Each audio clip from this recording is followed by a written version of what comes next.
अस्सलाम वालेकुम everyone, this is doctor Yasir. सबको मेरी आवाज़ आ रही है?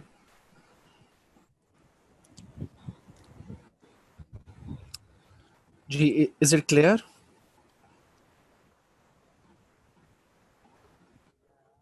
किसी किस्म की कोई इंटरप्शन वाला तो नहीं है इसके अंदर? Okay, so should we start?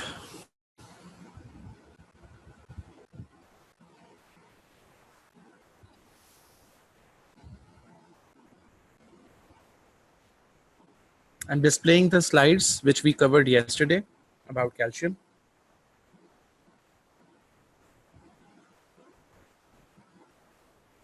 We went through the normal range, the sources of calcium. Okay, this is the link I was talking about. मेरी गूगल ड्राइव है, उसका ये लिंक है। मैं आपके साथ शेयर कर देता हूँ आपके चैट बॉक्स के अंदर। इसको क्लिक करें, ये it will take you to Google Drive और आपको ये यहाँ से बुक जाके डाउनलोड कर लें। ठीक है, मैं इसको आज के दिन तो ओपन रखा हुआ है, फिर I will obviously delete it from there later on. तो ये वासुदेवा एक एक किताब है। इसको आप यहाँ से इस लिंक के थ्रू डाउनलोड कर सकते हैं। It's somewhere around 125 MBs, so it's not possible to share through email. Have you got this link? ठीक है, after the lecture you can try downloading it. ठीक है, okay ji. Okay, so uh, we discussed about the normal range, the different sources for calcium. Now, the today's topic is absorption, its deficiency leading to hypocalcemia, hypercalcemia, its regulation कैसे होती है। काफ़ी ज़्यादा regulation आपने इसकी vitamin D के साथ कर ली हुई है, जिसके अंदर पैराथॉर्मोन की हमने बात की थी और विटामिन डी की बात की थी। किस किस तरीके से ये डिफरेंट टाइप्स के हार्मोन्स, डिफरेंट टाइप्स के विटामिन्स इसकी रेगुलेशन को कंट्रोल करते हैं कैल्शियम की। ठीक है, सो उसको दोबारा से कर लेंगे। So let's start with the absorption. Uh, Basically, whenever you ingest calcium through your diet, it first goes to the stomach, then the ileum, then the duodenum. ठीक है, तो basically the first and second part of the duodenum are responsible for its absorption. इसकी absorption straight forward नहीं होती, it's against the concentration gradient. ठीक है, against the concentration gradient का मतलब है कि it would require some sort of energy. ठीक है, and it also requires a carrier protein. ठीक है, और ये सब जो इसकी absorption होती है, ये एक specific type of enzyme के थ्रू होती है, which is called as calcium dependent ATPase. ठीक है, जो कि उसको एनर्जी की प्रोविजन भी करता है। ठीक है, और against the concentration gradient move करवाता है। Out of 500 milligram of calcium taken orally per day, 400 milligram is excreted in stool, whereas जो 100 बच जाती है वो यूरिन में या स्वेट में और कहीं से एक्सक्रीट आउट होती है आपकी बॉडी से। ठीक है, अगर उसकी डेफिशिएंसी हो तो जाहिर है वो it becomes a part of your extra cellular fluid. ECF के अंदर तकरीबन somewhere around some books say 8 to 10 milligram per deciliter, some books say 9 to 11 milligram per deciliter. So 9 to 10, अगर 10 का फिगर याद रख लें कि जी it's a normal concentration of serum calcium. ठीक है, तो 10 का फिगर याद रख लेंगे। रेंज अगर करनी है तो 9 to 11 इज फाइन। ठीक है, इसको याद रखेंगे, इतने में आपका ये कंसंट्रेशन होनी चाहिए। Okay, there are different factors responsible for increased absorption. ठीक है, या which affect the increased absorption of calcium. सबसे पहले विटामिन डी, कैल्सीट्रायोल या एक्टिव फॉर्म की बात करेंगे। 125 डाइहाइड्रोक्सी कोलीकैल्सीफ्रोल, इसको हम बहुत डिटेल में पढ़ चुके हैं। ठीक है, बेसिकली ये क्या करती है, ये इंड्यूस करती है सिंथेसिस को specific type of carrier protein which is called as calbindin. कहाँ करती है? In the intestinal epithelial cells, जो कि आगे से फैसिलिटेट करती है एब्जॉर्प्शन ऑफ कैल्शियम को। ठीक है, the second is parathyroid hormone, parathormone भी बोलते हैं इसको। ये इनडायरेक्टली एब्जॉर्प्शन को इंक्रीज करवाएगी। इनडायरेक्टली कैसे? ये बेसिकली पैराथायराइड आपका आपके एक स्पेसिफिक टाइप का एक एंजाइम आप पहले पढ़ चुके हो विटामिन डी के साथ, which is 1 alpha hydroxylase enzyme. कहाँ होता है? लेट्स रिकॉल, लेट्स सी कि आपको कितना कोई याद है। 1 अल्फा हाइड्रोक्सिलेज एंजाइम, इसकी लोकेशन कहाँ होती है जी? विटामिन डी जब पढ़ा था आपने, उसके अंदर 1 अल्फा हाइड्रोक्सिलेज एंजाइम आया था। What is the location? Liver और द किडनी? वेरी गुड, ठीक है, किडनी के अंदर। सिर्फ एक बच्चा पढ़ के ने पढ़ा है, दो बच्चों ने पढ़ा है। ओके, करता क्या है ये? बेसिकली जो लिवर के अंदर 25 हाइड्रोक्सिलेज की हेल्प से एक फॉर्म बनी होती है कैल्सीडायोल, उसको कन्वर्ट करता है, विटामिन डी की बात करें, कैल्सीट्रायोल के अंदर, और वो कहाँ करता है? किडनी के अंदर। तो बेसिकली ये उसकी उसकी एक्टिविटी को इन्हांस कर देता है और ज़्यादा से ज़्यादा विटामिन D3 बनता है, या active form of vitamin D बनती है, जिसका एक और नाम कैल्सीट्रायोल भी है। ठीक है, और वो उसकी एब्जॉर्प्शन को इंक्रीज करवाता है। एसिडिटी, ठीक है, acidity we are talking about the pH in that particular region. कौन सा particular region? First and second part of the duodenum. अगर वहाँ एसिडिटी या पीएच रिड्यूस्ड है, कम है, ठीक है, एसिडिक एनवायरनमेंट है, तो it will favour calcium absorption. Amino acids, there are different types of amino acids when you consume it with your diet, lysine और arginine, ये भी कैल्शियम की एब्जॉर्प्शन को इंक्रीज करवाते हैं। सो अगर आपसे फैक्टर्स पूछे जाएं तो ये 4 फैक्टर्स बता सकते हो विटामिन डी। और डिटेल पूछी जाए तो आपको पता है डिटेल कैसे बतानी है। विटामिन डी जो है वो कैल्बिडिन प्रोटीन जो है उसकी सिंथेसिस करवाता है, जो कि इंटेस्टिनल एपिथेलियल सेल्स के अंदर बनती है और उसकी फैसिलिटेट करती है कैल्शियम की एब्जॉर्प्शन को। पैराथायरॉयड हार्मोन इनडायरेक्टली क्या करता है? 1 अल्फा हाइड्रोक्सिलेज एंजाइम एक्टिविटी को इंक्रीज करता है किडनीज के अंदर, जो कि that helps in the conversion of calcidiol in triol. और तीसरे नंबर पे एसिडिटी और फिर 7 अमाइनो एसिड्स। ठीक है, ये वो फैक्टर्स हैं जिनसे कैल्शियम की एब्जॉर्प्शन इंक्रीज हो सकती है from the intestines. Okay, there are other factors which can decrease the absorption of calcium.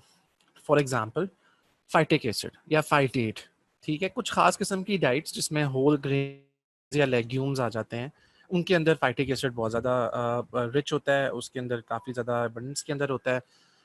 ये इंटरफेयर करता है, बेसिकली कैल्शियम के साथ बाइंड कर जाता है, उसको एब्जॉर्ब नहीं होने देता। ठीक है, सो बेसिकली अगर ऐसा कोई diet, for example whole grains या लेग्यूम्स आप कंज्यूम कर रहे हैं, यू शुड नो कि इसके अंदर फाइटिक एसिड कंटेंट काफ़ी ज़्यादा है और ये कैल्शियम की एब्जॉर्प्शन को इंटरफेयर कर सकता है। तो फिर ऐसे ऐसे फूड्स को फर्मेंट कर लिया जाता है या कुकिंग कर ली जाती है, जिससे उसका फाइटेट कंटेंट कम कर सकते हैं। सेकेंड नंबर के ऊपर ऑक्सलेट्स आते हैं। ठीक है, ऑक्सलेट्स बेसिकली ज़्यादातर पाए जाते हैं उन सारी वेजिटेबल्स पे जो कि लीफ कंटेनिंग होती हैं। ठीक है, लीफी वेजिटेबल्स, ये भी अगेन कैल्शियम के साथ मिलके इनसॉल्युबल कैल्शियम ऑक्सलेट्स बना देते हैं। ठीक है, जब कैल्शियम ऑक्सलेट की फॉर्म बाउंड फॉर्म में होता है तो वो उसकी एब्जॉर्प्शन मुश्किल हो जाती है, आपकी बॉडी के अंदर वो नहीं आ सकता। Malabsorption syndromes number 3, fatty acids नहीं एब्जॉर्ब हो पाते। ठीक है, which leads to the formation of insoluble calcium salts और फैटी एसिड्स। वहाँ रहेंगे, अगर खुद से एब्जॉर्ब नहीं होंगे तो क्या होगा? कैल्शियम के साथ उनको बाइंड होने का एक मौका मिल जाएगा, तो एक fatty acid calcium bound form बन जाएगी। ठीक है, इनसॉल्युबल कैल्शियम सॉल्ट्स बन जाएंगे फैटी एसिड्स के आपकी इंटेस्टाइन के अंदर, और that would hinder the absorption of calcium from the intestine. Lastly, phosphate. High phosphate content will cause precipitation as calcium phosphate. ठीक है, एक रेशो होती है 1:2 या 2:1। इस रेशो से अगर चीज़ें एक्सीड करें या ऑल्टर करें, इस रेशो किसी भी वजह से ऑल्टर हो जाए, तो आपकी कैल्शियम की एब्जॉर्प्शन जो है वो डिक्रीज हो सकती है। Let's have a look, you have got 1 minute. इस डायग्राम को, इसकी ओरिएंटेशन बनाएं अपने माइंड के अंदर, फिर वी स्टार्ट डिस्कसिंग इट। इसमें कौन कौन से ऑर्गन्स नज़र आ रहे हैं, कौन कौन से हार्मोन्स नज़र आ रहे हैं। ठीक है, I help you out in that. The left side stomach is the intestine, we talking about calcium. शुरू में इलियम का पार्ट है, this is the second, first and second part of the duodenum. ये कैल्शियम फॉस्फेट यहाँ, ये this is the extracellular fluid in the center. ये 4 इन number होते हैं पैराथायरॉयड ग्लैंड्स। ठीक है, अगर एनाटॉमी पर अगर आपने अभी इसकी पढ़ ली है तो फिर आपको you should be knowing this. 4 होते हैं पैराथायरॉयड ग्लैंड्स आपकी बॉडी के अंदर। Then comes thyroid gland. Parathyroid gland में से पैराथॉर्मोन निकलता है या पैराथायरॉयड हार्मोन निकलता है। थायराइड ग्लैंड के अंदर से कैल्सिटोनिन निकलता है। This is bone, this is glomerular apparatus in the kidney. ठीक है, so it seems to be quite confusing, isn't it? काफ़ी चीज़ें हो रही हैं इसके अंदर।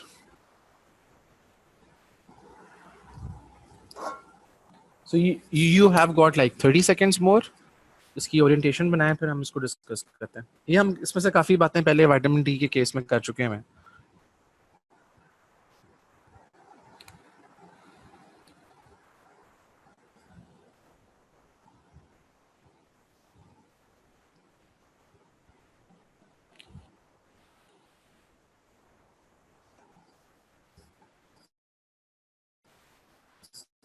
Okay ji, okay let's start from this side. Okay, you consume a diet containing calcium phosphate. ठीक है, it goes to the stomach, enters into the intestine, and enters and reaches the first and second part of the duodenum, जहाँ हमने पहले बात की थी, यहाँ से absorption होनी है ATPase के हेल्प से। ठीक है, एनर्जी रिक्वायरिंग प्रोसेस है, कैल बाइंडिंग प्रोटीन जो होती है वो दैट इज रिस्पॉन्सिबल। इसकी यहाँ से एब्जॉर्प्शन हो जाती है और ये कैल्शियम यहाँ आपके एक्स्ट्रा सेलुलर फ्लूइड का पार्ट बन जाता है। ठीक है, this is a normal process going on. ठीक है, now the calcium is inside the extracellular fluid or it has become a part of extracellular fluid. Okay, ये जो ऊपर आपको 4 नंबर ये ग्लैंड्स नजर आ रहे हैं, these are called as parathyroid glands. ठीक है, these are 4 नंबर, ये सेंस करते हैं कैल्शियम लेवल को इन द एक्स्ट्रासेलुलर फ्लूइड या ECF। फॉर एग्जांपल हमने बात की 9 to 11 milligram per decilitre is the normal concentration of calcium in the ECF, जिसको आप सीरम कैल्शियम लेवल बोलते हैं।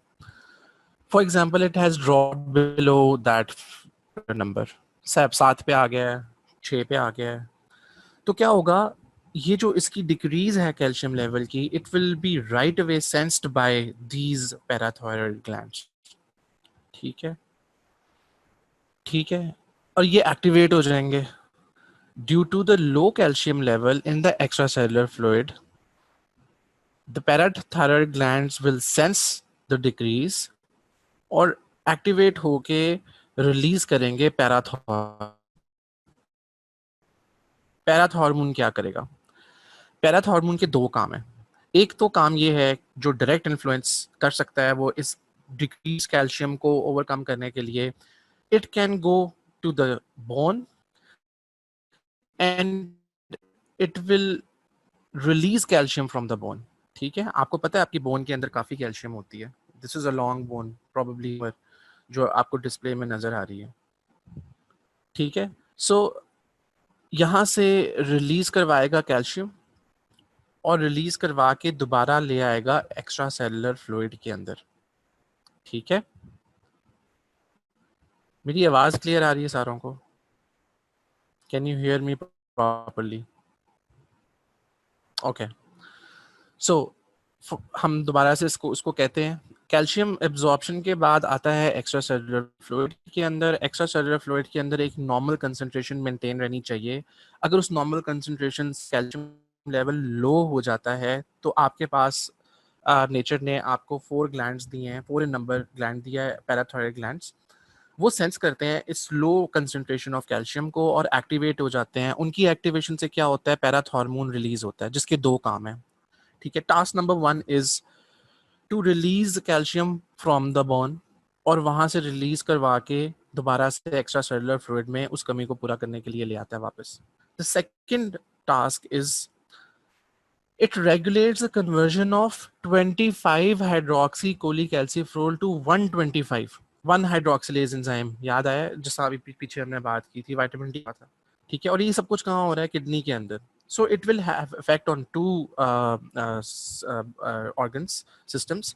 एक तो बोन के से डायरेक्ट सिक्वेस्ट्रेट करवाएगा, रिलीज करवाएगा कैल्शियम को इस कमी को पूरा करने के लिए, हाइपोकैल्सीमिक स्टेट को पूरा करने के लिए, और दूसरा ये एक्टिवेट करवा देगा कैल्सीडायोल को कैल्सीट्रायोल के अंदर इन the kidney. Okay, now once the vitamin D is in active form, that is 125 hydroxycholecalciferol, dihydroxycholecalciferol, it will again aid in the release of calcium from the bone. So two-fold calcium release होना शुरू होगी. एक तो direct effect of the parath hormone, और जब parath hormone ने vitamin D को active state के अंदर ले गया, कैल्सीट्रायोल बना दिया, कैल्सीट्रायोल भी दोबारा बोन से कैल्शियम मजीद निकालेगा और उस कमी को पूरा करने की कोशिश करेगा जो कि एक्स्ट्रा सेलुलर फ्लूइड के अंदर हुई भी है. सेकेंडली, दिस 125 डायहाइड्रोक्सी कैल्सीफ्रोल कोलिकैल्सीफ्रोल या विटामिन D3 या कैल्सीट्रायोल, it will also stimulates the absorption of calcium and phosphate from the gut. ज्यादा से ज्यादा और absorption करवाएगा. ठीक है. So this is how the basic metabolism of calcium, या जब regulation of calcium occurs inside the body. इसके अलावा दो और points हैं. Parathormone increases the resorption of calcium and decreases the resorption of, को यहाँ नजर आ रहा है. पैराथायराइड कैल्शियम बढ़ाने का काम करता है, उसकी कमी को पूरा करने का काम करता है. थायराइड ग्लैंड के अंदर से एक हार्मोन निकलता है calcitonin, which suppresses the calcium release by suppression of osteoclasts. Specific type के सेल्स होते हैं आपकी बोन्स के अंदर, उनको सप्रेशन कर देता है और इसकी कैल्शियम की रिलीज नहीं होने देता. जी, मेरी आवाज सही आ रही है आपको?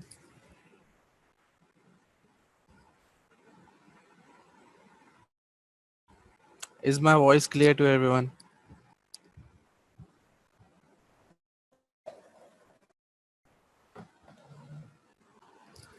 जी जी, मैं I'm repeating. Can you hear me now? Okay. Okay. We were talking about thyroid gland. Thyroid gland एक खास किस्म का हार्मोन प्रोड्यूस करता है जिसका नाम है कैल्सिटोनिन. वो अपोज करता है उस सारे एक्शन को जो कि पैराथायराइड कर रहे होते हैं. पैराथायराइड हमने बात की, parathyroid releases the calcium from the bone. Calcitonin suppresses the calcium release. ठीक है.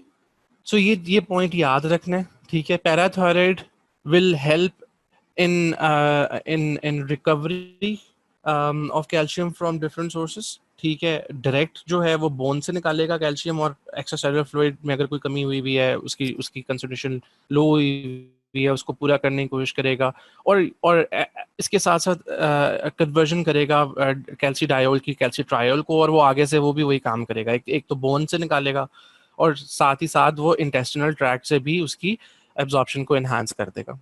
ठीक है.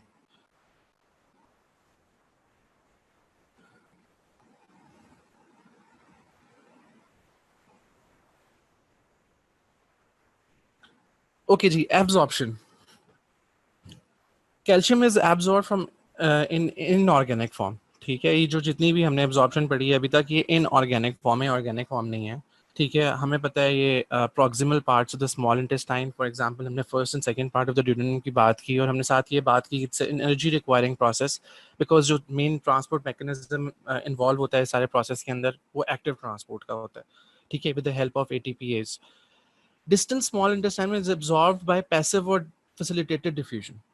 ठीक है. अब प्रॉक्सिमल पार्ट, अब first part of the duodenum की बात कर रहे हैं, तो उसके अंदर एक्टिव ट्रांसपोर्ट मैकेनिज्म है, और जो नीचे आप जाते जाएंगे उस तो ये जो एब्जॉर्प्शन है ये पैसिव या फैसिलिटेटेड डिफ्यूजन में कन्वर्ट हो जाती है. ठीक है. With the greater intake of calcium, more calcium is absorbed. Obviously अगर आप ज़्यादा कंज्यूम कर रहे हैं, ज़्यादा कैल्शियम एब्जॉर्ब होगी. ठीक है. कुछ फैक्टर्स हैं जो कि इंक्रीज या डिक्रीज करते हैं कैल्शियम की एब्जॉर्प्शन को. For example vitamin D, it increases the absorption of calcium. Parathormone, it also increases the calcium absorption, not directly but by activating the enzyme 1 alpha hydroxylase, जो कि रिस्पॉन्सिबल होता है कैल्सीडायोल को कैल्सीट्रायोल या active form of vitamin D, और वो फिर आगे से कैल्शियम की एब्जॉर्प्शन को इंक्रीज करता है from the intestine. Bile salts, they also increase the absorption of calcium. Protein in diet increases the calcium absorption. Low calcium stores in the body facilitates the absorption of calcium. ठीक है, regulatory mechanism के तहत, जो हमने अभी पीछे diagram के अंदर भी देखा है, कवर किया. Impaired fatty acid absorption interferes with the absorption of calcium. हमने ये बात पहले कर चुके हैं कि वो आपके सॉल्ट्स बना देता है, कैल्शियम सॉल्ट्स बन जाते हैं विद द फैटी एसिड्स. कोई भी ऐसा मैल एब्जॉर्प्शन सिंड्रोम है, कोई भी ऐसी डिजीज है जिससे आपकी फैटी एसिड्स की एब्जॉर्प्शन प्रॉपर्ली नहीं हो रही, they are staying in your intestine, और वहाँ कैल्शियम भी है, तो वो वहाँ ज़्यादा देर रहने की वजह से आपस में बाउंड हो जाते हैं, कैल्शियम सॉल्ट्स बन जाते हैं फैटी एसिड्स के. ओल्ड एज के अंदर भी ज़ाहिर है, I mean with ageing every process is slowed down, तो उसके अंदर भी एब्जॉर्प्शन उतनी इफेक्टिव नहीं रहती कैल्शियम की. इसी वजह से आपको जो एवरेज हम कि रोज़ की आपको 500 मिलीग्राम पर डे कैल्शियम लेनी चाहिए, तो वो ओल्ड एज में जाके 1200 या 1500 पे चली जाती है. ठीक है, ज़्यादा कैल्शियम लेंगे क्योंकि एब्जॉर्प्शन उस स्पेस पे नहीं हो रही इन कंपैरिजन टू एडल्ट्स.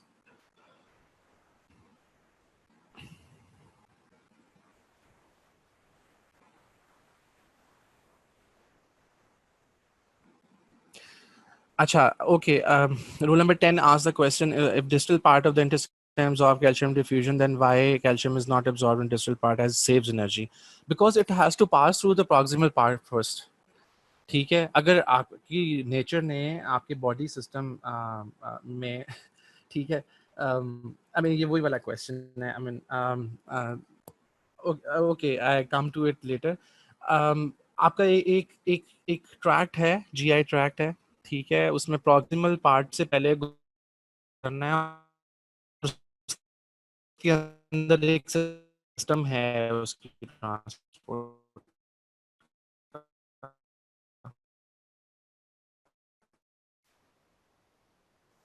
ठीक है, maybe it can be protective as well. ठीक है, जिसने आपको बनाया है प्रोटेक्टिव है ना, कि दो जगह से एब्जॉर्ब हो रही है, प्रॉक्सिमल पार्ट नहीं है तो डेफिनेटली डिस्टल पार्ट से उसकी एब्जॉर्प्शन हो सकती है. ठीक है, और किसी का अगर प्रॉक्सिमल पार्ट है,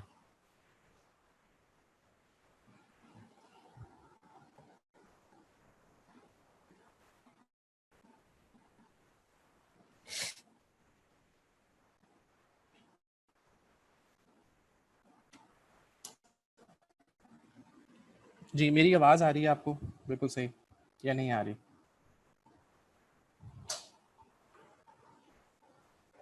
जी आप बताएं. Now it's clear. Okay. Okay ji. Okay. Alright.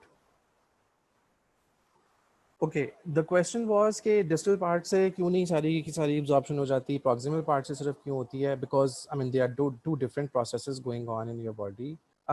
It may be a protective cover for your body by nature. ठीक है, उसकी रीज़न ये है कि अगर डिस्टल पार्ट के अंदर कोई डिजीज़ हो गई है, फॉर एग्जांपल, ठीक है. जी बेटा, मैं in the end of the lecture मैं दोबारा उसको रिपीट कर दूंगा, because it's a lengthy topic, I want to cover it. ठीक है, मैं इसको इसको रिपीट कर दूंगा, इसने दोबारा आना है, एंड पे जाके दोबारा आना है इसमें एक दफ़ा. ठीक है, मैं इसको रिपीट कर देता हूँ. ठीक है, is it okay with you? It's almost the same thing which we covered in vitamin D. Okay. Okay ji. So that question is clear. We are blessed with two systems in two different parts of the body. ठीक है, in fact the intestine proximal part के अंदर एक different way से होता है, जो distal part है उसके अंदर different way से होता है. ठीक है, अब क्यों होता है वो we cannot question that. ठीक है. Okay, so let's move on to the next diagram. Functions of calcium. ठीक है, आपको पता होना चाहिए कि आप कैल्शियम के बारे में पढ़ रहे हैं, उसके मेन फंक्शंस क्या होते हैं आपकी बॉडी के अंदर.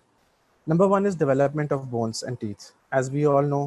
ठीक है, कैल्शियम डाइट लेंगे जी, आपकी बोन स्ट्रांग होती हैं, टीथ हेल्दी होते हैं, we all know that. It is also involve in the muscle contraction processes. Next is the blood coagulation. Blood coagulation आपको विटामिन के से जेन में आएगी। हमने विटामिन के कवर कर लिया था। उसके अंदर गैमा ग्लूटामेट रेजिड्यूज बनते हैं, ठीक है, जिनके ऊपर कार्बोक्सिल ग्रुप लगा होता है, वो नेगेटिव चार्ज होता है, वो नेगेटिव पॉजिटिव कैल्शियम के साथ बाइंड करके फिर वो आपके मेम्ब्रेन के अंदर फॉस्फोलिपिड से इंटरेक्ट करते हैं, ठीक है, और कोआगुलेशन करते हैं वहाँ जाके, ठीक है। ये सारा मैकेनिज्म आप पढ़ चुके हो। सो उसमें कैल्शियम का रोल है। नर्व ट्रांसमिशन, ठीक है, is another function of calcium. Membrane integrity and permeability, again the same process, ठीक है। Whenever the membrane is damaged, ठीक है, तो उसको रिपेयर करने के लिए आप कैल्शियम की जरूरत पड़ती है। Activation of certain types of enzymes, आगे चल के मैं आपको सारे एंजाइम्स की लिस्ट दिखाऊंगा जिसके अंदर कौन कौन से एंजाइम्स होते हैं जिनकी एक्टिवेशन के लिए कैल्शियम की जरूरत पड़ती है। कैलमोडुलिन, mediated action of calcium as an intracellular messenger, ये आप सेल के अंदर पढ़ चुके हुए हो, ठीक है। IP3 एंड डैग याद होगा आपको, ठीक है। इनोसिटोल ट्रिसफॉस्फेट और डाइसाइलग्लिसरॉल, ये आपने सेल जब पढ़ा था उसके अंदर, जब सेल सिग्नलिंग पढ़ी थी उसके अंदर आपने ये कैल्शियम से रिलेटेड आपने इंट्रासेलुलर सिग्नलिंग पढ़ी थी। Then the release of different types of hormones, जो हमने पिछली डायग्राम में किए हैं, जो हमने पिछले लेक्चर्स में भी किए हैं। विटामिन डी में पैराथॉर्मोन है, ठीक है, और थायराइड के अंदर कैल्सिटोनिन है, ठीक है। सिक्रीटरी प्रोसेस के अंदर भी इसका रोल होता है। Generation of electrical impulses and contraction of the heart, ठीक है, is in fact the most important function, ठीक है। जो आपकी हार्ट की कंट्रैक्शन है उसके अंदर जो electrical impulses from one point two another जा रही हैं, वो भी कैल्शियम डिपेंडेंट होती हैं। एक्टिवेशन ऑफ एंजाइम्स किस तरह होती है? कैल्शियम बाइंड्स विद द कैलमोडुलिन, ठीक है, और जब ये कैल्शियम बाउंड कैलमोडुलिन होता है, it helps in the activation kinases, ठीक है। तो once we have active kinase that helps in the phosphorylation of a particular enzyme, और जब एंजाइम फॉस्फोराइलेटेड होता है उस वो अपना एक बायोलॉजिकल इफेक्ट देता है, वो अपनी एक एक्टिव स्टेट के अंदर आ जाता है, ठीक है। Okay, this is a list of enzymes I was talking about by calcium and mediated by calmodulin. Adenylyl cyclase, calcium dependent protein kinases, जो कि शॉर्ट फॉर्म में PKC कह सकते हैं इनको। Calcium magnesium ATPase, glycerol 3 phosphate dehydrogenase, glycogen synthase, myosin kinase, phospholipase C, I mean it's a long list, ठीक है। इसके अंदर अगर आपसे पूछा जाता है 3-4 के नाम लिख देंगे तो that would be sufficient, ठीक है जी। जी फंक्शंस वाली स्लाइड दिखा दूँ आपको, मैं दिखा देता हूँ, ये लें।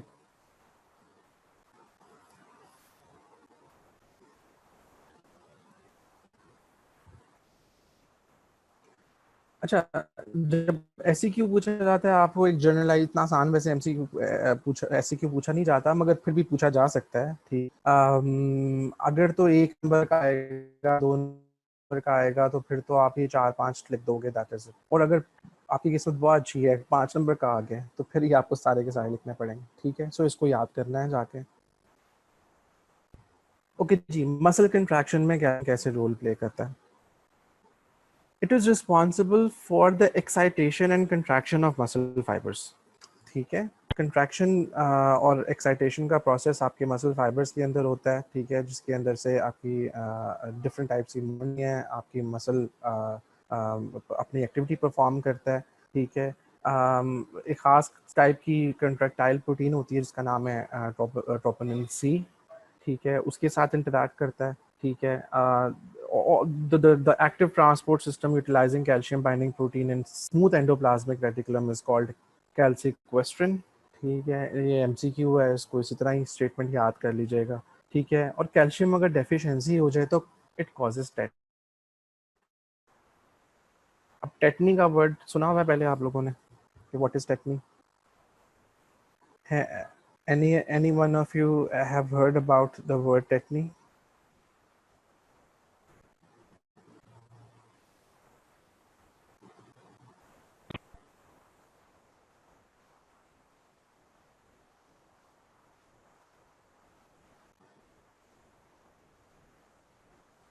जी, टेटनी के बारे में कुछ आइडिया आप लोगों को?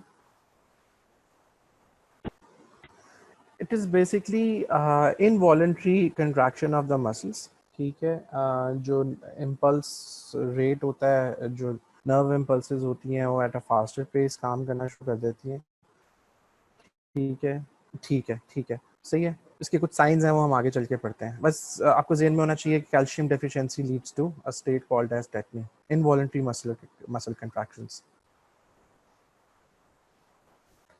Nerve conduction is another function, necessary for the transmission of nerve impulses from presynaptic to postsynaptic region, ठीक है। जब आप न्यूरॉन्स पढ़ते हैं और ये सिनेप्सिस पढ़ते हैं, उसके अंदर ये आपको ये रीजन्स का पता होना चाहिए। प्री सिनेप्सिस क्या है, पोस्ट सिनेप्टिक रीजन क्या है, ठीक है। सो प्री सिनेप्टिक से पोस्ट सिनेप्टिक रीजन के अंदर नर्व इम्पल्सेस को कंडक्ट करवाने का काम करता है ये।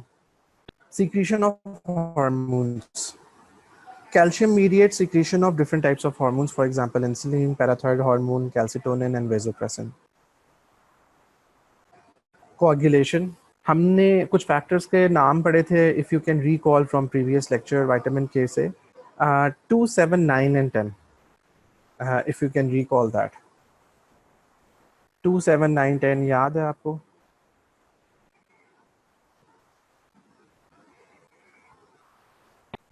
वेरी गुड, फरहान ने बहुत इसकी एक्सप्लेनेशन लिखी है। जी, कॉजेज स्पैज्म्स एज वेल। हाँ, चॉपस्टिक साइन होता है एक, ठीक है, और ट्रोसियस साइन होता है, वो मैं अभी आपको चल के बताता हूँ, ठीक है। वो क्या होता है, वो कुछ साइंस होते हैं जो आप क्लिनिकल प्रैक्टिस परफॉर्म करते हैं ऐसे पेशेंट्स के अंदर जिनको टेटनी होती है, या आप सस्पेक्ट कर रहे होते हैं कि कैल्शियम लेवल बहुत लो आया है इसका, और वो कंप्लेन करता है कि मुझे इनवॉलंटरी मसल स्पैजम्स होते हैं या कंट्रैक्शंस होती हैं। तो फिर आप उसको कंफर्म करने के लिए वो 2 साइंस करते हैं, वो मैं नेक्स्ट स्लाइड्स में चल के आपको बताता हूँ। सो 2, 7, 9, 10 के बारे में आपके ज़हन में होगा विटामिन के clotting factors, dependent clotting factors हैं जो कि एक्टिव स्टेट में with the help of vitamin के जाते हैं। गामा ग्लूटामाइल रेजिड्यूज आपने कल पढ़े थे, ठीक है। कार्बोक्सिलेशन होती है उसके अंदर और वो सारा सिलसिला। तो calcium is regarded as a factor 4 in the blood कोagulation कैस्केड, ठीक है। प्रोथ्रोम्बिन जो होता है factor 2, it contains gamma carboxy glutamate residues which are chelated by calcium during the thrombin formation. अगर कैल्शियम नहीं है तो आपका फैक्टर 2 जो प्रोथ्रोम्बिन है वो अपना वर्क नहीं कर पाएगा, वो थ्रोम्बस नहीं बना सकता, वो कोगुलेट नहीं कर सकता ब्लड को। तो कैल्शियम की इंपॉर्टेंस कोगुलेशन के अंदर बहुत ज़्यादा है। सो सी, एवरीथिंग इज इंटर रिलेटेड, ठीक है। विटामिन के की डेफिशिएंसी है तो वो फैक्टर्स एक्टिवेट नहीं होंगे, जो जो क्लॉटिंग फैक्टर्स हैं वो एक्टिवेट नहीं होंगे, और अगर वो एक्टिवेट हो भी जाते हैं और आपकी बॉडी में कैल्शियम की डेफिशिएंसी हो गई है तो वो चिलेट नहीं कर पाएंगे और वो मेम्ब्रेन के साथ इंटरेक्ट नहीं कर पाएंगे, ठीक है। So many of the things in your body are interrelated. Bones and teeth is another function. Bulk quantity of calcium is used for bone and teeth formation. Bones are reservoir for calcium in the body. दो तरह के sales होते हैं bones के अंदर, osteoblast होते हैं और ऑस्टियोक्लास्ट होते हैं। ऑस्टियोब्लास्ट की बात करें तो they are responsible for induction of bone deposition, ठीक है। ऑस्टियोक्लास्ट वो उस टाइप के सेल होते हैं जो कि डीमिनरलाइजेशन करते हैं, ठीक है। फॉर एग्जांपल आपकी बोन के अंदर से कैल्शियम उतर के आना है under the influence of para hormone, तो क्या होगा, वो ऑस्टियोक्लास्ट को एक्टिवेट करेगा पैरा हार्मोन, ठीक है।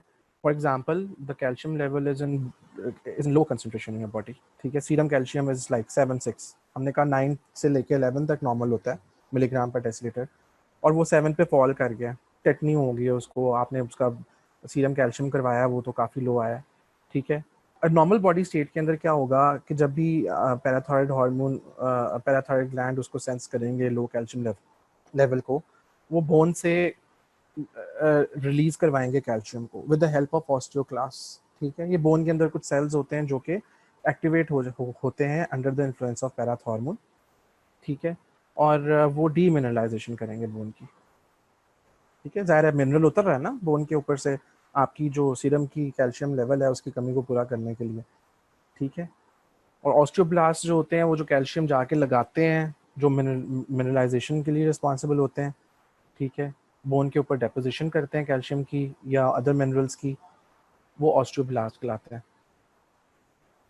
डिफरेंट फॉर्म्स ऑफ कैल्शियम, ठीक है। डिफ्यूजिबल फॉर्म, ब्रॉड क्लासिफिकेशन देखेंगे तो डिफ्यूजिबल फॉर्म के अंदर एग्जिस्ट करता है कैल्शियम, और नॉन डिफ्यूजिबल फॉर्म के अंदर एग्जिस्ट करता है।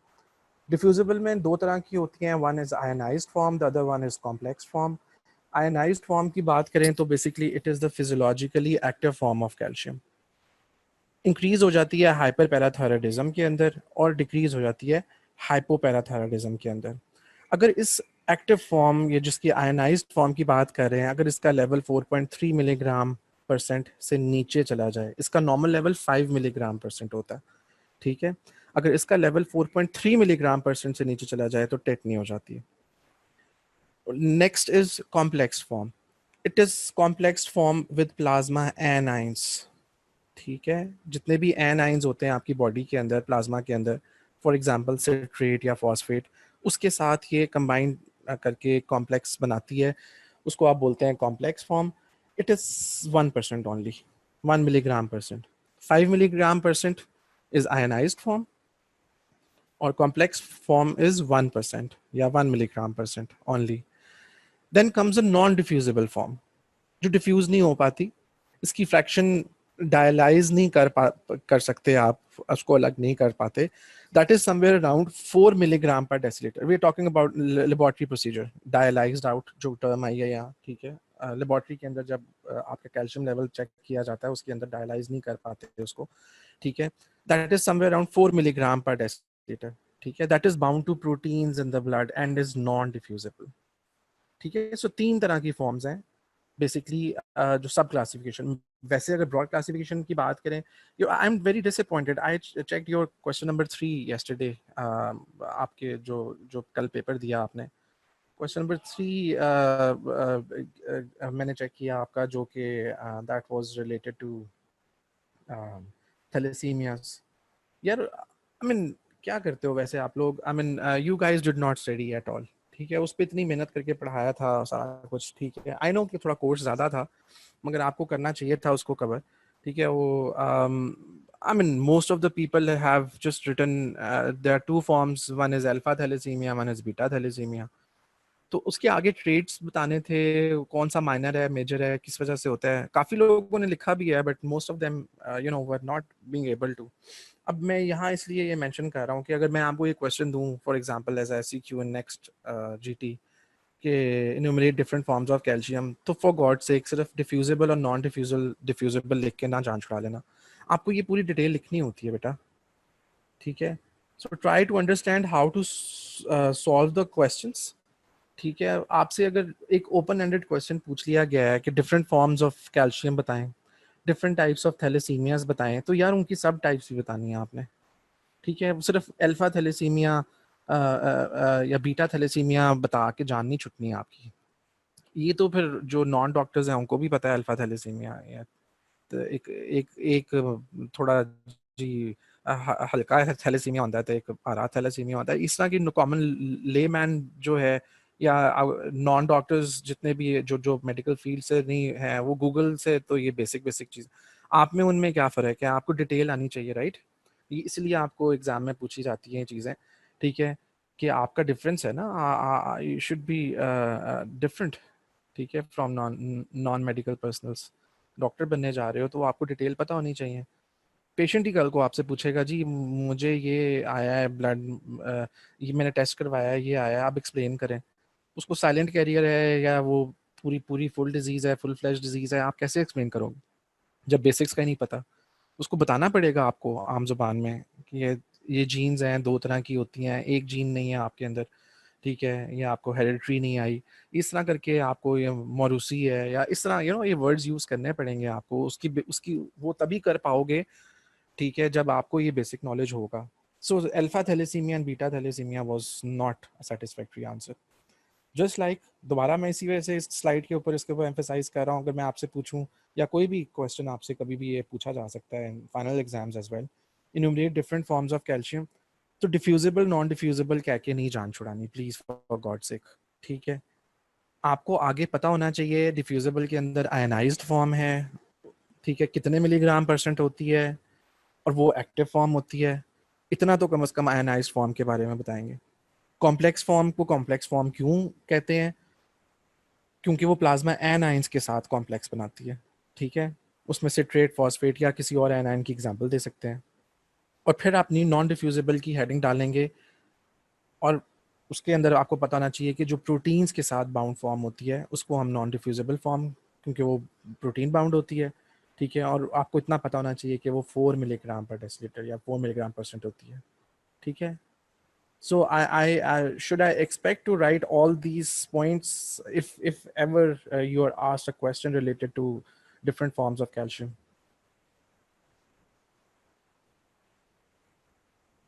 जी,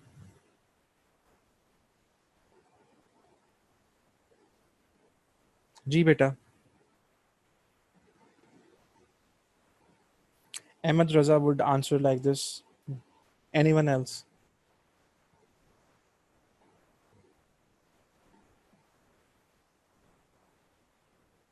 आपकी तो इतनी चीजें आसान हो गई हुई हैं, you can have a screenshot of this, ठीक है। अब ये कोई फिजिकल लेक्चर्स तो नहीं हो रहे, you can have a screenshot of for this। वैसे भी बुक में हर चीज लिखी होती है, ठीक है। तो अगर कोरिलेट करना है लेक्चर को जाके घर घर ही बैठे हो इनफैक्ट, मगर बाद में लेक्चर्स के बाद, तो वो आप वो स्क्रीनशॉट्स को कोरिलेट कर सकते हो। बल्कि अच्छा है, अगर कोई गलती वगैरह होगी तो वो भी आप पॉइंट आउट कर सकते हो, ठीक है। ओके जी। Calcium in levels in blood. Normal blood level कितना होता है? 9 to 11 milligram per decilitre. Average अगर निकालें तो 10। 10 is the easy number to remember, ठीक है। Calcium level normal blood level अगर आपसे पूछा जाए तो रेंज नहीं भी बता पाते तो आप 10 तो बोलो फॉर श्योर, ठीक है। और अगर मिली इक्वल्स में कन्वर्ट करें तो 10 milligram of per decilitre of calcium is equal to 5 milli equals per litre. Ionised form 5 milligram per decilitre होती है, मेटाबॉलिकली एक्टिव फॉर्म होती है। कॉम्प्लेक्स फॉर्म जो bound with phosphate, bicarbonate, citrate जो एनाइंस के साथ, that is 1 milligram per decilitre. और protein bound form, ठीक है, that is about 4 milligram per decilitre. Okay जी, now it's your turn. You will have to write it for me and for your own self as well. What are different forms of calcium?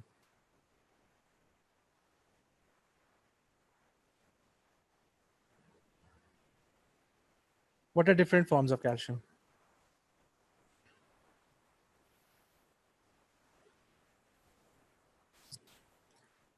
नहीं, it's your turn. नहीं नहीं, calcium की different forms आपने बतानी है जो मैंने पिछली स्लाइड्स के अंदर बताई हैं आपको। You have to write in the chat box. जी। ब्रॉड क्लासिफिकेशन में डिफ्यूजिबल एंड नॉन डिफ्यूजिबल। जी। और सब टाइप्स आगे 3। जी। कौन कौन सी हैं?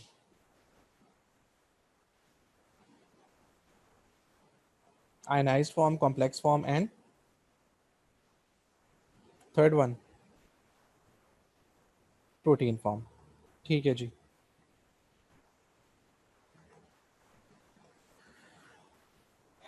Here are the three forms. The first one is ionized form, that is 5 milligram per deciliter. ये indicated by the pink area, ठीक है। और उसका complex with anions जो होती है, that is 1 milligram per deciliter. And the one with the that is bound with proteins, indicated by this yellow area, is 4 milligram per deciliter, ठीक है। तो ये याद रहनी चाहिए आपको। Okay, what is the difference between calcitonin and calcitriol? अक्सर बच्चे इसको कंफ्यूज कर जाते हैं। ओके, हमने जो चीज़ पढ़ ली हुई है इसमें से, that is calcitriol. What is calcitriol? It is the active form of vitamin D. और एज वी ऑल नो कि विटामिन डी उसकी एक्टिव फॉर्म जो होती है calcitriol, that is necessary to raise the blood calcium level, ठीक है, for the absorption of the calcium from the bone, from the intestine. Calcitonin is somewhat different. इसका exactly opposite function होता है calcitriol से। It is basically a peptide hormone that is release from thyroid gland, ठीक है। ये oppose करता है action of कैल्सिट्रायोल को या पैराथायराइड ग्लैंड को, ठीक है। ये थायराइड ग्लैंड में से निकल रहा है और it decreases the blood calcium level. जी, वेरी गुड, ठीक है। सो ये दो आपको पता होना चाहिए, दो एमसीक्यू हैं बेसिकली, ठीक है। ये आपको पता होना चाहिए, कैल्सिटोनिन को कैल्सीट्रायोल या कैल्सीडायोल के साथ मिक्स नहीं करना। Calcitonin is a peptide hormone that is release from thyroid gland and it decreases the blood calcium level. Factors regulating blood calcium level, कौन कौन से ऐसे फैक्टर्स हैं जो कि ब्लड कैल्शियम लेवल को रेगुलेट करते हैं, उसको एक खास रेंज के अंदर मेंटेन करते हैं आपके ब्लड के अंदर। Vitamin D is one of them, हमने डिटेल में पढ़ लिया हुआ है। Calcitonin, vitamin D increases the blood calcium and calcitonin decreases the blood calcium. ठीक है, किस तरह? It inhibits the रीजॉर्प्शन of bone. हमने बात की थी दो तरह के सेल्स की, एक ऑस्टियोब्लास्ट और एक ऑस्टियोक्लास्ट, जो कि बोन के अंदर होते हैं। ठीक है, तो ये ऑस्टियोक्लास्ट की इनहिबिशन करते हैं, उनको रोकते हैं कि वो डीमिनरलाइज ना करें बोन को, बोन में से मिनरल उतार के ब्लड को ना दें। ठीक है, तो कैल्सिटोनिन जो थायराइड ग्लैंड में से निकल रहा है, it decreases the blood calcium by inhibiting the osteoclast in the bone, which in turn inhibits the resorption of bone. ठीक है, inhibits the demineralization of bone. Vitamin D क्या करता है? It increases the number and activity of osteoblasts. Osteoblasts जो हमने bone forming sales हैं, उनको बढ़ा देंगे, वो ज़्यादा से ज़्यादा कैल्शियम अपटेक करेंगे और जाके बोन के ऊपर लगा देंगे। ठीक है, फॉस्फोरस, रेसिप्रोकल रिलेशनशिप होती है कैल्शियम की फॉस्फोरस के साथ। नॉर्मल डल्ट्स के अंदर कैल्शियम एक आयनिक प्रोडक्ट एक चीज़ है, दैट इज 40। कैसे कैसे बनता है? When you multiply calcium concentration of calcium 10 milligram per deciliter for instance into 4 milligram per decilitre of phosphorus. ठीक है, जो उसका आयनिक प्रोडक्ट बनता है दैट इज 40। ये ऊपर नीचे जाएगा तो that can lead to problems. Serum proteins का रिलेशनशिप कैल्शियम के साथ क्या होता है? 0.8 milligram of calcium is reduced with lowering of each gram per deciliter of albumin. For example, अगर आपकी बॉडी के अंदर एल्बुमिन की कंसंट्रेशन कम हो रही है, फॉर एग्जांपल 5 ग्राम्स कम हुई है, तो 5 multiply by 0.8 milligram per decilitre. ठीक है, इतना कैल्शियम आपका नीचे चला जाएगा। ठीक है, every gram of albumin leads to reduction of 0.8 milligram per decilitre of calcium. तो ये एक एसोसिएशन है with the proteins, serum proteins. ठीक है, इसको भी याद रखेंगे, ये दोनों चीज़ों को, एक आयनिक प्रोडक्ट को याद रखेंगे, एमसीक्यू है, ये पूछा जा सकता है आपसे। ठीक है, और एक आप सीरम प्रोटीन्स का रिलेशनशिप याद रखेंगे कैल्शियम का, स्पेसिफिकली एल्बुमिन के साथ, कि अगर 1 ग्राम एल्बुमिन डिक्रीज हो आपकी बॉडी के अंदर, तो 0.8 milligram per decilitre of calcium is reduced. ठीक है, when to check calcium levels, जब भी ऐसा पेशेंट आपके पास आए जो कि न्यूरोलॉजिकल सिम्टम्स के साथ प्रेजेंट कर रहा हो, इरिटेबिलिटी का बता रहा हो, या कह रहा हो मुझे झटके लगते हैं, सीजर्स होती हैं, तो आप उसका कैल्शियम लेवल लाजमी करवाएंगे। और भी रीजंस हो सकती हैं सीजर्स की, नॉट ओनली कैल्शियम, मगर आप उसको रूल आउट करने के लिए कैल्शियम लेवल लाजमी करवाएंगे। ठीक है, than anyone presenting with renal कैल्कुलाई, ठीक है, अल्ट्रासाउंड करवाया, उसके अंदर रीनल कैल्कुलाई इज स्टोन बेसिकली। ठीक है, it's another name for the stone. Renal means kidney, kidney के अंदर कोई स्टोन के साथ प्रेजेंट करता है तो first suspicion should be calcium stone. ठीक है, ये कैल्शियम ऑक्सलेट स्टोन, तो आप कैल्शियम लेवल चेक करवाएंगे, बड़ा तो नहीं हुआ। और भी टाइप्स के स्टोन्स हो सकते हैं, मगर कैल्शियम को रूल आउट करेंगे। एक्टोपिक कैल्सिफिकेशन, जो नॉर्मल लोकेशंस हैं कैल्शियम की डेपोजिशन की, उसके अलावा कहीं और डेपोजिशन हो जाती है। ठीक है, और एक्सरे के ऊपर आ जाती है, तो उस केस के अंदर आप कैल्शियम लेवल चेक करवाएंगे। अगर किसी भी पेशेंट को सस्पेक्ट किया जा रहा है कि इसको कोई मिलिग्नेंसी या इसको कैंसर तो नहीं है, उसके अंदर कैल्शियम लेवल चेक करेंगे। पोलीयूरिया या पोलीडिप्सिया है, उस केस के अंदर कैल्शियम लेवल चेक किया जाता है। क्रॉनिक रीनल फेलियर के केस के अंदर कैल्शियम लेवल को चेक करेंगे। प्रोलॉन्ग ड्रग ट्रीटमेंट, जो कि that can lead to hypercalcaemia, there are certain types of drugs, for example vitamin D की डेफिशिएंसी होती है किसी को, और वो उसकी एक्सेस में विटामिन डी सप्लीमेंटेशन ले लेता है, ठीक है, चाहते ना चाहते हुए, that can lead to condition called as hypercalcaemia. फिर कुछ लोग ब्लड प्रेशर के मरीज होते हैं, ठीक है, हाइपरटेंशन होती है उनको, और उनको थायजाइड डायरेटिक्स दी जाती हैं। तो थायजाइड डायरेटिक्स का अमंग अदर रोल्स एक रोल ये भी होता है कि वो आपकी किडनी के अंदर से कैल्शियम को एब्जॉर्ब ज़्यादा करती हैं, ठीक है, तो आपकी बॉडी के अंदर कैल्शियम ज़्यादा आ जाती है, उसकी एक्सक्रीशन को रोक देती है। सही है। सो ये सारी चीज़ें हैं। अगर कोई विटामिन डी सप्लीमेंट ले रहा है तो आपने कैल्शियम लेवल ज़रूर चेक करना है। कोई थायराइड डायरेटिक्स ले रहा है, कोई specific type of drugs to treat hypertension, तो फिर आपने ऑन एंड ऑफ उसका 6 महीने बाद या ऐसा कुछ लॉन्ग टर्म पे अगर कोई ले रहा है तो उसका कैल्शियम लेवल चेक करवाना है। और ये सारी कंडीशंस जो ऊपर हमने डिस्कस किए हैं, इनके अंदर कैल्शियम लेवल का चेक होना लाजमी है। Hypercalcaemia, if the blood calcium level is more than 11 milligram per deciliter, then we call the state hypercalcemia. इसके कुछ कॉजेज हैं, कुछ नहीं काफ़ी ढेर सारे कॉजेज हैं जो आपको याद करने हैं, ठीक है। Starting from number 1, hyper parathyroidism, ठीक है। अगर कोई भी स्टेट ऐसी है, कोई भी डिजीज़ है जो कि हाइपर पैराथायराइडिज्म कॉज कर रही है, या इटसेल्फ हाइपर, जो पैराथायराइड ग्लैंड है एक्टिव हो गए हैं, ठीक है, ऑटो इम्यून डिजीज प्रॉब्लम की वजह से हाइपर पैराथायराइडिज्म की कंडीशन डेवलप होगी किसी के अंदर, it can lead to hypercalcaemia. Then comes multiple myeloma, ठीक है, ये वाइट ब्लड सेल का कैंसर होता है, ठीक है, which can affect different parts of the body, ठीक है, बोन मैरो को अफेक्ट कर सकता है। इसके अंदर पेजर्स डिजीज, ठीक है, इसमें बहुत जल्दी आपकी बोन झड़ती है और नई बोन बनना शुरू हो जाती है, ठीक है। It can affect your skull, long bones, I mean any sort of bone, ठीक है, और दूसरे ऑर्गन्स को, सिस्टम्स को भी। Metastatic carcinoma of the bone, ठीक है। मेटास्टेटिक का मतलब ये है कि एक बोन के अंदर एक सीए हुआ, एक कैंसर हुआ, ठीक है, या तो वो फैल गया है, या कोई और लिवर का कैंसर है, कोई और कैंसर है, उसका स्प्रेड हो गया बोन में, ठीक है, and that leads to hypercalcaemia as well. Thyrotoxicosis, Addison's disease, benign familial hypercalcemia, dehydration, prolonged immobilization, tuberculosis, leprosy, sarcoidosis, milk alkali syndrome. इसके अंदर जो मुश्किल टर्म है that is milk alkali syndrome. होता क्या है, ओल्ड एज के अंदर usually people start consuming more calcium, ठीक है, एक लगातार सालों के लिए कैल्शियम खा रहे होते हैं, उसके अंदर देयर इज अ चांस। और साथ ऐसी स्टेट जिसके अंदर आपकी body goes into a state of metabolic alkalosis, ठीक है, पीएच जो है वो आपकी इंक्रीज हो गई है, बेसिक पीएच बहुत ज़्यादा हो गई है, नॉर्मल पीएच 7.35 से 7.45 और उसको एक्सीड करिए 7.45 को, ठीक है। तो मेटाबॉलिक एल्कलोसिस हो गई और साथ ही आपका कैल्शियम लेवल भी बहुत ज़्यादा, तो इसका कम्बिनेशन अगर बन जाए किसी के अंदर तो उसको बोलते हैं milk alkali syndrome.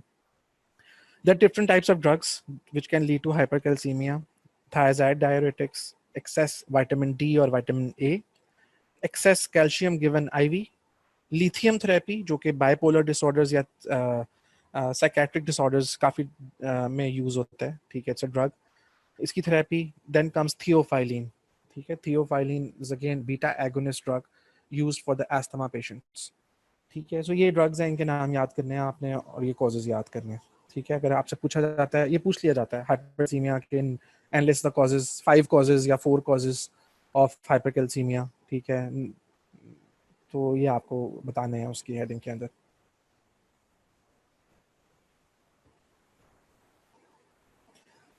Ji, calcitonin decreases the calcium level by increasing calcium absorption in the body. हाँ, द अदर वे अराउंड कह सकते हो, बट बेसिकली ऐसा नहीं है। Calcitonin suppresses the osteoclast. Osteoclast और ऑस्टियोब्लास्ट की अंडरस्टैंडिंग इसलिए ज़रूरी है, हम जब कैल्सी ट्रायोल या विटामिन डी की बात करते हैं तो वो ऑस्टियोब्लास्ट को एक्टिवेट करते हैं। ऑस्टियोब्लास्ट ने क्या करना है, मिनरल को पकड़ना है, बोन पे जाके लगा देना है, ठीक है। और कैल्सिटोनिन क्या है, अपोजिंग इफेक्ट दे रहा है, इसने दूसरे टाइप के सेल्स को इफेक्ट करना है, which are called as osteoclast. Osteoclast क्या करते हैं, ऑस्टियोक्लास्ट डीमिनरलाइज करते हैं बोन को, उस पे से मिनरल उतार के लेके आते हैं। तो अगर कैल्सिटोनिन उनको इनहिबिट कर रहा है तो फिर बोन के ऊपर से मिनरल नहीं उतर पाएगा, ठीक है, ऑटोमेटिकली इनडायरेक्टली उसकी डेपोजिशन एनहांस होगी। जी, milk alkali syndrome, okay ji. Milk alkali syndrome is basically a condition having hypercalcemia plus metabolic alkalosis. Metabolic alkalosis is a term whenever the body pH, the blood pH is increased. Normal blood pH आपकी 7.35 से लेके 7.45 तक होती है. By any chance bicarbonate injection, vomiting, कोई और condition, ठीक है, that can lead to a condition called as metabolic alkalosis. For example someone is old age के अंदर है और वो कैल्शियम के सप्लीमेंट्स बहुत ज़्यादा लेता है, जितनी उसकी रिक्वायरमेंट है उससे ज़्यादा लेता जा रहा है, कैल्शियम ज़्यादा हो गई. मीनवाइल उसको एक कंडीशन डेवलप होती है किसी भी वजह से, उसको एक्सेसिव वॉमिटिंग हुई है, पेट खराब हुआ, उसको वॉमिटिंग हुई है, उसकी वजह से सारा का सारा एसिड उसने स्पिट आउट कर दिया, वॉमिट आउट कर दिया है, ठीक है, और उसकी body goes into a state of metabolic alkalosis. तो combination of both increase calcium level in the blood as well as increase pH of the blood or metabolic alkalosis of the in the body. इस combination के अंदर अगर present करे कोई तो उसको बोलते हैं मिल्क एल्कली सिंड्रोम. ठीक है, मिल्क से याद रखें कैल्शियम, एल्कली से एल्कलोसिस. ठीक है, मिल्क से याद रखेंगे कैल्शियम को, एल्कली से याद रखेंगे एल्कलोसिस, मेटाबॉलिक एल्कलोसिस. तो combination of both leads to a syndrome called as milk alkali syndrome. Clinical features of hypercalcaemia: anorexia हो सकता है, नोजिया, वॉमिटिंग हो सकती है, पोलीयूरिया, पोलीडिप्सिया हो सकता है. क्यों हो सकता है? क्योंकि ये एक हार्मोन को एंटेगनाइज करता है. जब भी आपकी बॉडी के अंदर कैल्शियम बहुत ज़्यादा हो जाएगा, ये एडीएच को एंटेगनाइज कर देगा, उसके इफेक्ट को अपोज करता है. एडीएच का नॉर्मल काम क्या होता है? Water reabsorption. ठीक है, तो अगर एडीएच को एंटेगनाइज कर दिया, उसको इफेक्ट को अपोज कर दिया, तो more and more water will be excreted out from the kidneys. तो फिर क्या होगा? पोलीयूरिया होगा. ठीक है, यूरिन ज़्यादा आना. पोलीडिप्सिया, बॉडी में वाटर डेप्रीवेशन हो गई है तो प्यास ज़्यादा लगेगी. Polydipsia is increase thirst. Polyuria is increase urination. Confusion हो सकती है, डिप्रेशन हो सकती है, साइकोसिस हो सकती है, रीनल स्टोन्स हो सकते हैं. कैल्शियम बहुत ज़्यादा है ब्लड के अंदर, ज़ाहिर है ब्लड फिल्टर होने जा रहा है किडनी के पास. किडनी का एक खास थ्रेशोल्ड है जिससे वो कैल्शियम को फिल्टर आउट कर सकती है. अगर वो उस थ्रेशोल्ड को इंक्रीज कर जाएगा तो वहाँ रुकना शुरू हो जाएगा कैल्शियम ब्लड के अंदर, और वहाँ रुकना शुरू हो जाएगा तो small particles will become stones. Ectopic calcification pancreatitis हो सकता है. ठीक है, अगर पैंक्रियास के अंदर जाके डेपोजिशन हो जाए तो पैंक्रियाटाइटिस हो सकता है, उसकी इन्फ्लेमेशन हो सकती है. Blood alkaline phosphatase is increased. ठीक है, alkaline phosphatase is a marker for bone disease. ठीक है, तो it will be raised in case of hypercalcaemia.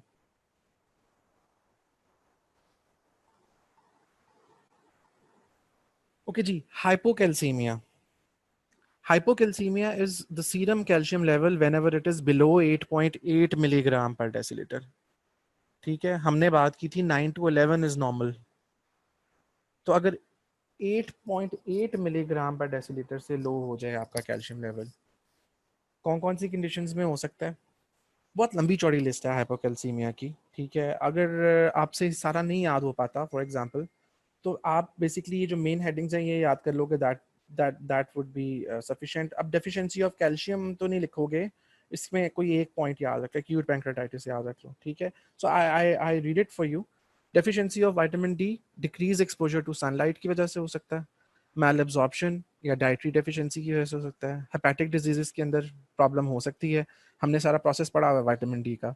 ठीक है, the first conversion is in skin, the second conversion is in liver, और third conversion में आके जिसमें वो active form में convert है, it's in the kidneys. तो अगर hepatic disease या liver diseases हो गई हैं तो वो calcidiol नहीं बन पाएगा.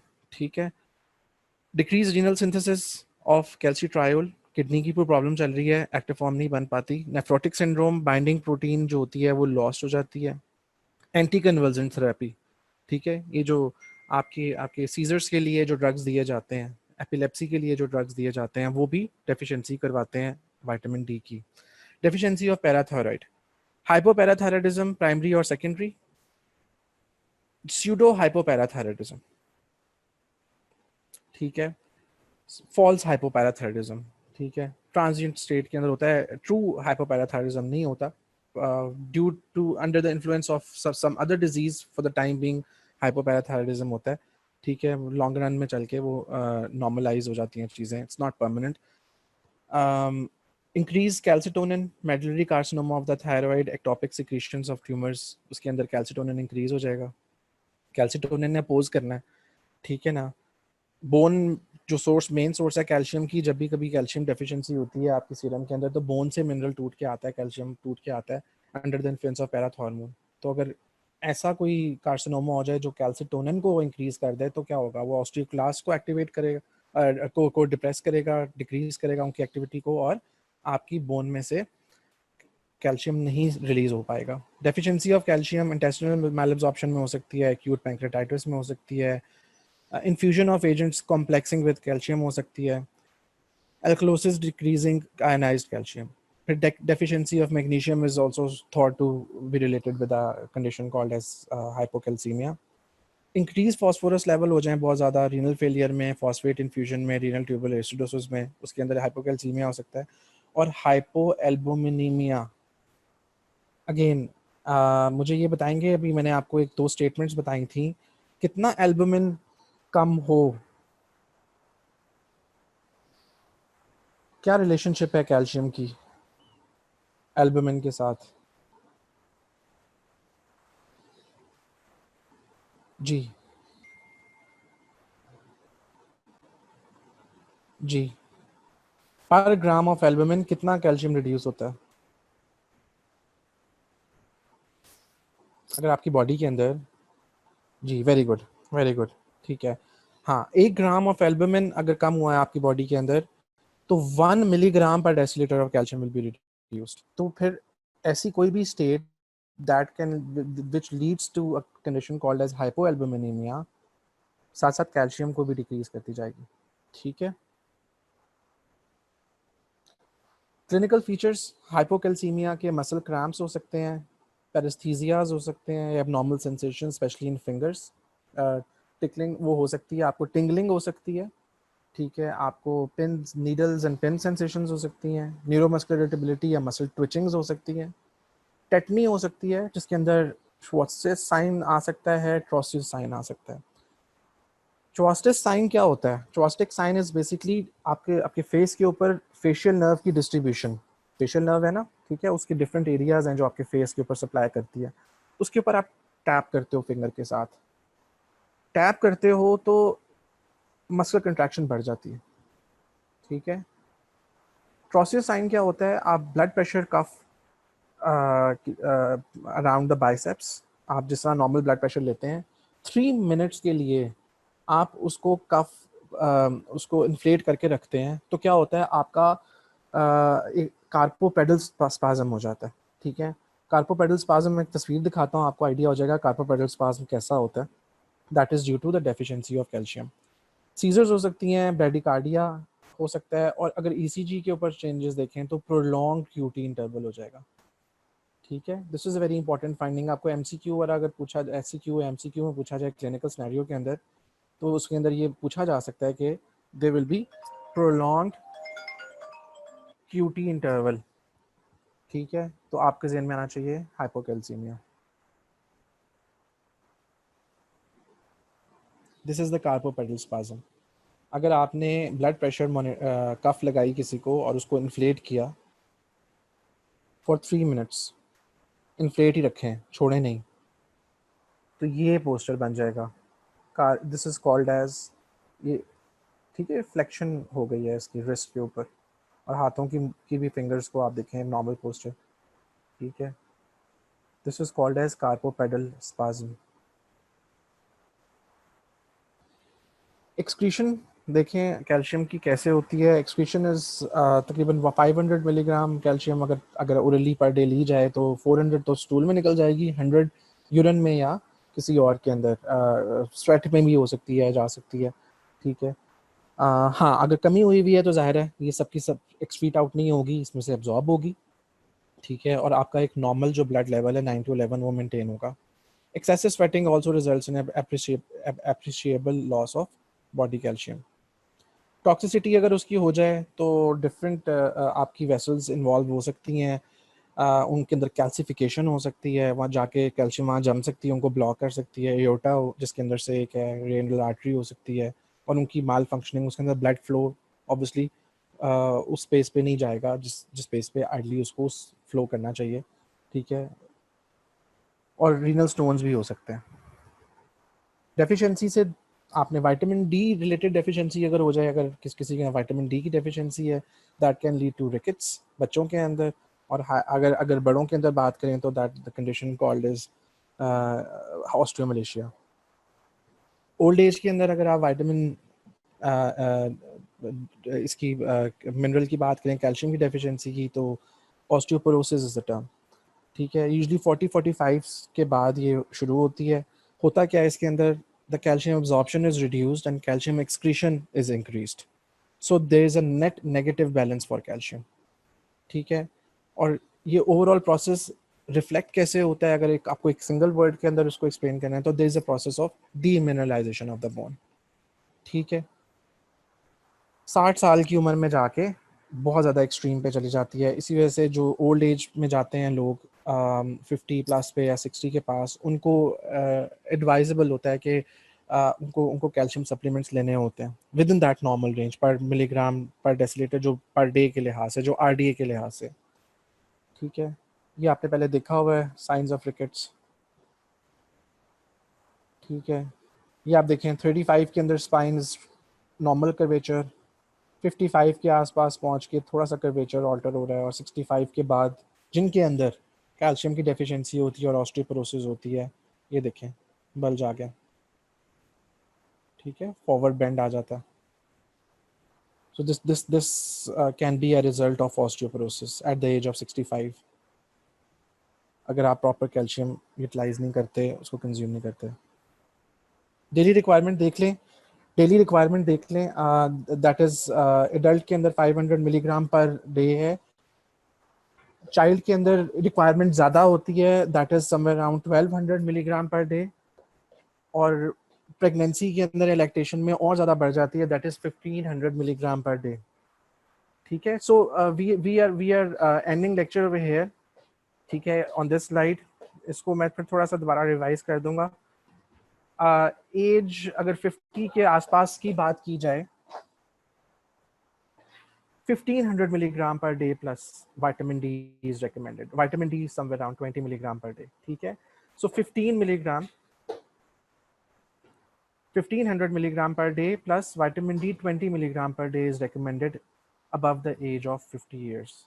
मगर अगर कोई बहुत इससे भी ज़्यादा लेता है, कंज्यूम करता है, फॉर एग्जांपल कोई ऐसी टैबलेट है जिसके अंदर या 1500 मिलीग्राम है डोज पर डे के लिहाज से, वो 2 टैबलेट्स ले लेता है रोज़ाना की, तो that will give him some negative effects on the body, hypercalcaemic state में जा सकता है, ठीक है। और विटामिन डी की भी अगर ज़्यादा वो ले लेता है, कंज्यूम कर लेता है, तो that can lead to hypercalcaemia as well, ठीक है। सो ये कुछ डोजेज हैं, ये कुछ डेली रिक्वायरमेंट्स हैं, ये आपको इसी तरह ही याद होनी चाहिए, ठीक है। ये MCQs हैं बेसिकली, ये जितने भी लाइनर्स हैं सारे के सारे एक MCQs हैं। एडल्ट का पूछा जा सकता है, चाइल्ड का पूछा जा सकता है, special situations for example pregnancy या लैक्टेशन, उसके अंदर पूछा जा सकता है, और स्पेसिफिकली ऑस्टियोपोरोसिस के रिलेशन से ओल्ड एज या आफ्टर द एज ऑफ 50 पूछा जा सकता है, बोथ कैल्शियम की और विटामिन डी की, ठीक है। सो इसको देख लीजिए जाके, इसको पढ़ लीजिएगा। होप आपका जो लिंक मैंने भेजा है उससे अब आप बुक डाउनलोड कर लेना, that would be very helpful for you. तो see you on Monday for the next lecture, phosphorus से शुरू करेंगे। Any questions?